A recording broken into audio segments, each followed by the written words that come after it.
Right, so I'm just going to give the people what they want. Everyone wants to know what's in my gym bag, what I take to help optimize my warm-ups, help optimize my sessions in general. So it's all in luck because I'm going to show you exactly what, and hopefully you'll take away a few things that you haven't got in your gym bag or things that you take to training, and you get a few ideas of what you can now go and buy or include within the gym bag to help optimize your warm-ups or sessions. So the first thing is a foam roller. Can't really emphasize how important it is to have a foam roller with you and go in any sort of sessions. Your gym might not actually have any foam rollers, so if that is the case, get your own and take it with you.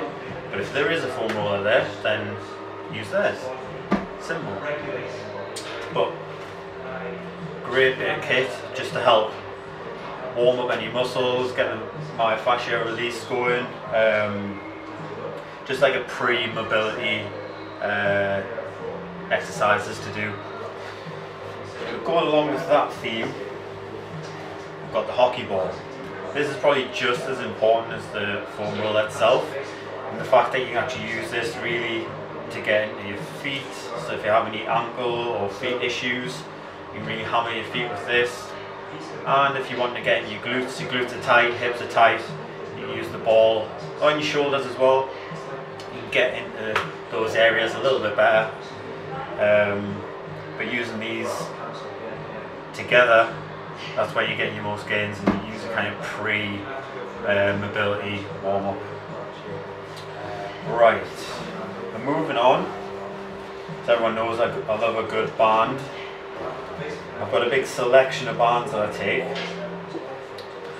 The lightest resistance ones being a typical TheraBand, so you use these for kind of upper body warm-ups, bit of activation stuff, so maybe some band pull aparts, some face pulls. Light resistance, but just keeping the rep range quite high. It just helps you vary it up a little bit, because if you've just got one band, it's hard to do all different exercises without there being either too much resistance or not enough resistance.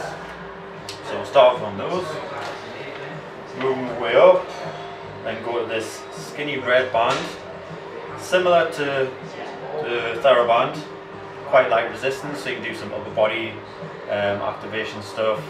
You can do some core stuff, mobility work as well. Yeah, it's a pretty good band to have, because it's kind of in between that. So you see this is quite light, but then the next one up is quite heavy, so it's just bridges the gap a little bit. Right, and the next one is a good old purple band.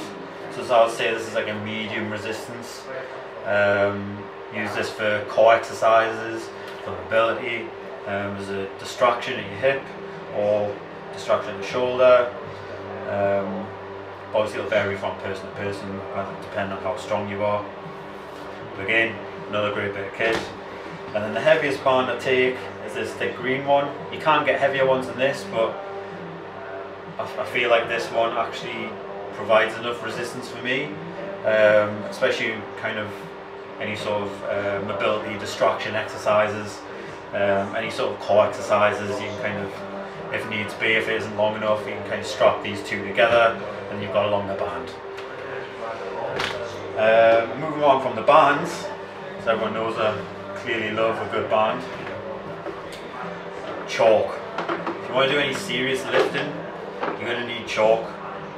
You don't want your grip strength or the ball slipping out your hands being a limiting factor to not being able to lift a weight. So get a Tupperware box, get some chalk for £1, maybe not even that. Put it in, carry it around like that, and you can just chalk your hands up whenever, especially if you get sweaty hands. And finally, got some straps. So I don't usually use these unless I'm doing like a high rep range on a heavy pulling exercise, or if I'm doing an exercise where my grip strength might actually be the limiting factor of being able to complete the exercise. So say if I'm doing high rep dumbbell Bulgarian split squats, I don't want the fact that my grip strength is given up to be the deciding factor, because I want it to be hitting my legs more. So you use these just to help you kind of hold the weight a little bit more. You don't have to go and buy these expensive straps from like My Protein or these other gym shops. Little trick: go to Primark or H&M, find a thick band, preferably one that isn't stretchy, cut it in half, burn the edges just so it doesn't fray, and there you go. You've got 2 straps. Easy enough for 50 pence, a quid. A lot cheaper than what you would pay at, for example, My Protein. Right, so that's all my gym kit. All the stuff that I use for pre-mobility, mobility, activation, core, and moving into the actual gym session as well. So hopefully you've got a few ideas of what you should be including into your gym bag, and what you should be taking to the gym for your warm-ups and session. But I would definitely recommend foam roller, ball, bands, chalk, and some straps. So yeah, hope you found that helpful, and I'll see you all soon.